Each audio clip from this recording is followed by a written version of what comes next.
قد كفاني علم ربي من سؤالي واختياري. Pernah Rasulullah SAW itu tiba-tiba senyum sendiri.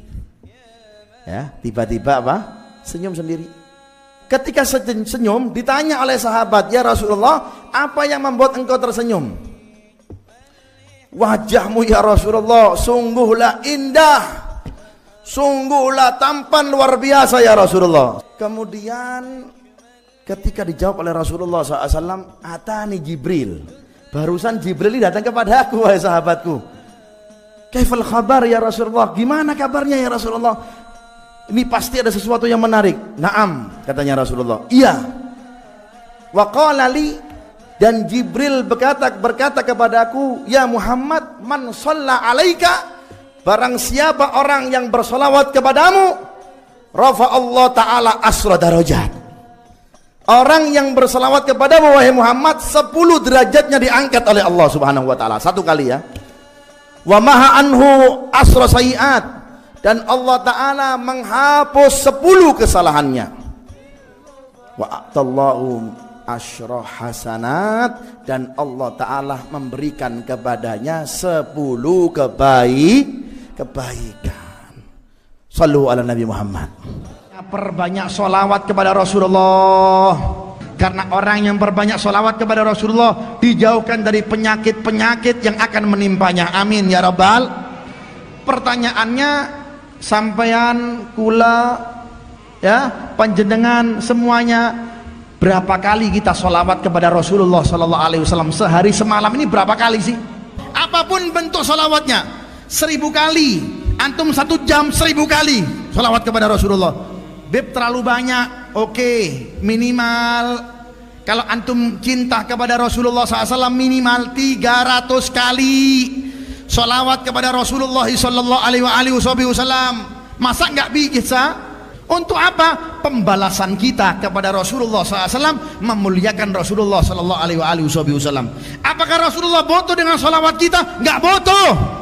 Karena kenapa? Allah sudah memuliakannya. Allah sudah menjunjung tinggi, gak butuh dengan kita.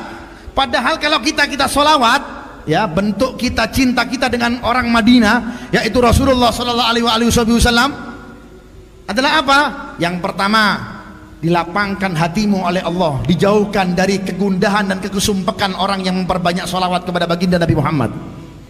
Juga apa? Orang yang suka sholawat, dikatakan oleh ulama, mengampuni dosa-dosa kita yang kecil dan yang besar, diampuni oleh Allah Subhanahu wa Ta'ala. Juga apa? Orang yang suka sholawat dikabulkan hajatnya oleh Allah Subhanahu wa Ta'ala.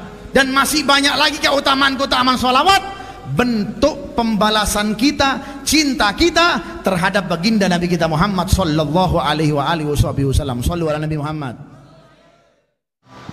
Bahwasanya sholawat adalah senjata yang paling ampuh, senjata yang paling luar biasa tembusnya kepada Allah Subhanahu wa Ta'ala dibanding amalia-amalia yang lain. Bahwa sholawat adalah amalan yang paling cepat, dahsyatnya seperti kilat, bahkan lebih jikalau kita hendak sampai atau diijabah doa-doa kita oleh Allah Subhanahu wa Ta'ala. Dikatakan oleh Rasulullah Sallallahu Alaihi Wasallam, doa kalian masih terlimbang-limbung alias tidak diijabah oleh Allah Subhanahu wa Ta'ala ma bainas sama'i wal ard, di antara langit dan bumi, hatta tusalli alayya, sampai kalian bersolawat terlebih dahulu kepada aku, hingga doa-doa kalian pun diijabah oleh Allah Subhanahu wa Ta'ala. Jadi kalau seandainya ada permintaan kita, doa kita pun, nangisnya kita pun sebagaimana nangisnya kita keluarkan air mata, jikalau di dalam doa kita pun tidak kita sebut nama Rasulullah, jangan harap doa kita akan diijabah oleh Allah Subhanahu wa Ta'ala. Hatta tusalli alayya, sampai kalian bersolawat kepadaku, kata baginda Nabi kita Muhammad Sallallahu Alaihi Wasallam. Sallu ala Nabi Muhammad. Ada orang soleh namanya Hatim bin Asom, kalau memang tidak salah. Ya, dulunya ini Hatim bin Asom selalu berbuat maksiat, selalu melanggar aturan Allah, selalu melanggar daripada perintah Allah Subhanahu wa ta'ala. Suatu saat beliau berjalan di suatu jalan, menemukan kertas tertulis kalimat la ilaha illallah Muhammad Rasulullah sallallahu alaihi Nabi Muhammad. Karena pasti di setiap hati orang yang beriman itu pasti ada cinta Allah dan cinta Rasulnya. Diambil itu kertas, berkas banyak injakan dari orang, mungkin kertas itu kotor, dibersihkan oleh beliau, diberi minyak wangi dengan wangian yang begitu wangi, dan diletakkan beliau sampai di rumahnya di tempat yang tertinggi di atas lemari beliau. Gak lama kemudian beliau tertidur, di malam itu mimpi Rasulullah sallallahu alaihi Nabi Muhammad. Ya, ini jangan sekali-kali engkau meremehkan amal baik. Ya, biarpun tadi kita mendengar dari Ustadz Khazin 2 rakaat nafil mutlak ntar malam lakukan. Ya, itu hanya mengambil kertas yang tertulis la ilaha illallah Muhammadur Rasulullah, orang bermaksiat, ya.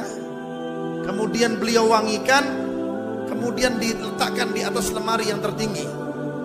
Tertidur mimpi Rasulullah. Ya.